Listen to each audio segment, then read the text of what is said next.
kemudian akuntansi keuangan lanjutan pertama.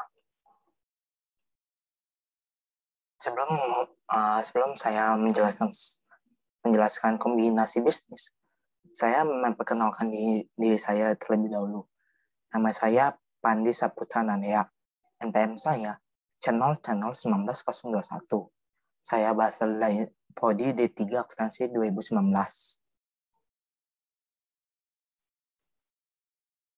Apa itu kombinasi bisnis? Kombinasi bisnis adalah salah satu cara dalam melakukan pengembangan usaha sehingga menjadi lebih besar. Pengendalian bisnis dapat dilakukan secara internal maupun eksternal.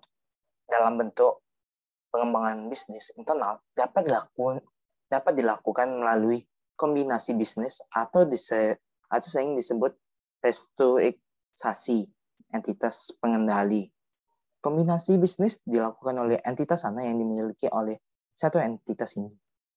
PT A menjual kepemilikan saham PT C kepada PT B, itu namanya restrukturisasi entitas pengendali. Dalam bentuk pengembangan bisnis eksternal dilakukan dengan membeli atau mengakuisisi entitas lainnya di luar entitas. Motivasi perusahaan menjadi semakin besar akibat pertumbuhan dan perkembangan usaha. Pertumbuhan itu terbagi atas dua, pertumbuhan organik dan pertumbuhan anorganik. Pertumbuhan organik adalah pertumbuhan perusahaan secara natural akibat peningkatan skala usaha dan pendirian usaha baru. Misalnya, PT A sedang mengembangkan produknya tersebut dan bisa menawarkan produk tersebut kepada berbagai konsumen. Atau PT A membuat produk yang baru lagi dan menjualnya kembali. Pertumbuhan anorganik adalah pertumbuhan perusahaan akibat akuisisi dan pembelian perusahaan yang sudah berjalan. Contoh pertumbuhan anorganik yaitu PT A membeli perusahaan PT B, di mana PT B itu sudah ada produknya dan juga PT A itu mendapatkan keuntungan juga dan mendapatkan keuntungan karena dari PT B itu sedang menjual produk.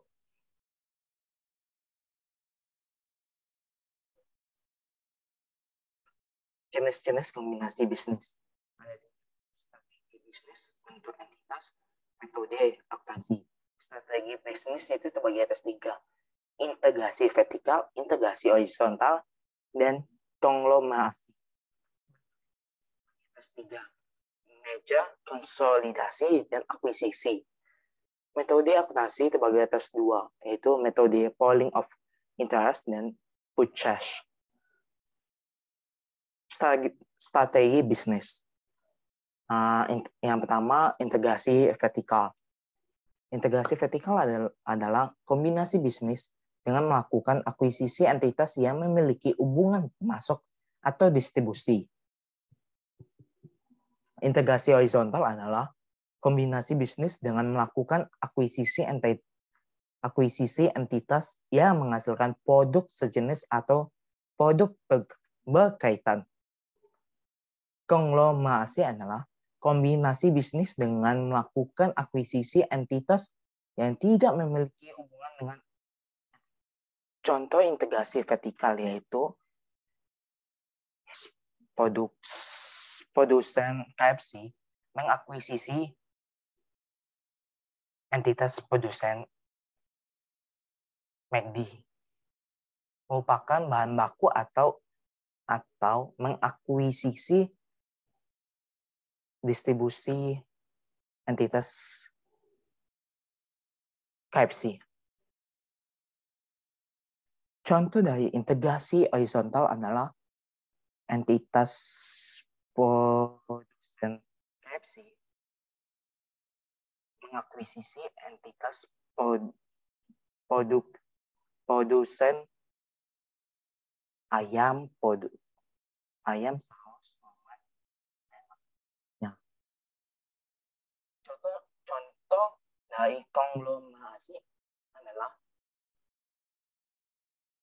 entitas produsen KFC yang melakukan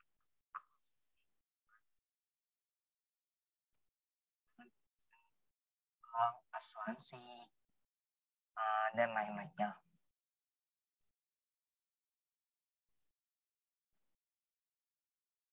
Bentuk entitas itu terbagi atas 3. Merger, konsolidasi, dan akuisisi. Merger adalah kombinasi bisnis yang dilakukan dengan menggabungkan 2 atau lebih entitas, di mana entitas yang diakuisisi dibubarkan serta semua aset dan liabilitasnya diambil alih pihak yang mengakuisisi. Konsolidasi adalah kombinasi bisnis dengan membentuk satu entitas baru yang akan mengambil alih semua aset dan liabilitas entitas yang bergabung. 3. Akuisisi. Kombinasi dengan membeli kepemilikan entitas yang diakuisisi, namun entitas yang diakuisisi tetap berdiri hanya dikendalikan oleh entitas pengakuisisi. Contoh dari merger adalah PT A membeli atau mengakuisisi aset dan liabilitas PT B, di mana PT B akan dibubarkan dan akan disahkan ke PT A. Itu namanya merger. Contoh dari konsolidasi adalah PT A dan PT B mempunyai aset dan liabilitas mereka bergabung. Kemudian PT A dan PT B mau dibubarkan atau tidak ada lagi namanya perusahaan PT A ataupun PT B. Tetapi PT C merupakan anak dari gabungan PT A dan PT B, namanya itu konsolidasi, baik itu aset dan liabilitasnya, jadi PT C. Contoh dari akuisisi itu PT A mengakuisisi sahamnya lebih dari 50% dari PT B. Jadi, merger, konsolidasi, dan akuisisi itu sama saja. Sekarang kita masuk ke metode akuntansi. Metode akuntansi itu ada 2, yaitu pooling of interest atau penyatuan kepentingan, dan purchase, pembelian atau akuisisi. Pooling of interest atau penyatuan kepentingan adalah penyatuan kepentingan PT A dan PT B. Mereka mempunyai kepentingan mereka masing-masing. PT A dan PT B yaitu kepentingan bisnis mereka, baik itu aset dan liabilitas mereka tidak digunakan lagi.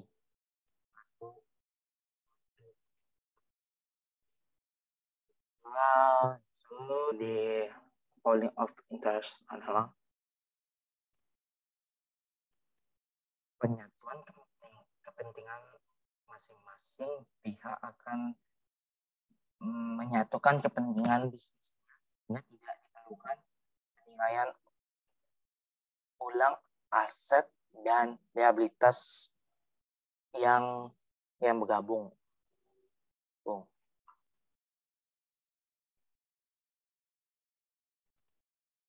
Metode dari entitas bergabung. Metode purchase atau pembelian atau akuisisi, yang dimana perusahaan mereka yang sudah bergabung didasarkan oleh nilai wajah Metode PUCES adalah baca pada tanggal akuisisinya.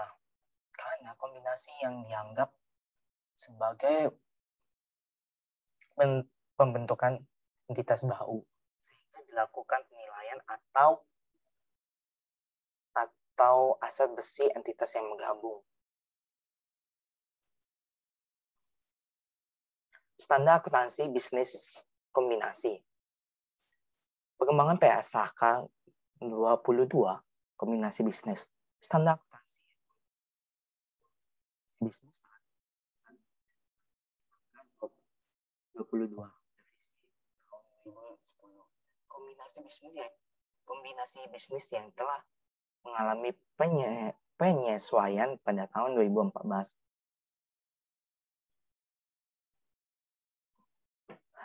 Dan restrukturisasi entitas sepengendali adalah kombinasi bisnis semua entitas atau bisnis yang bergabung pada akhirnya dikendalikan oleh pihak yang sama.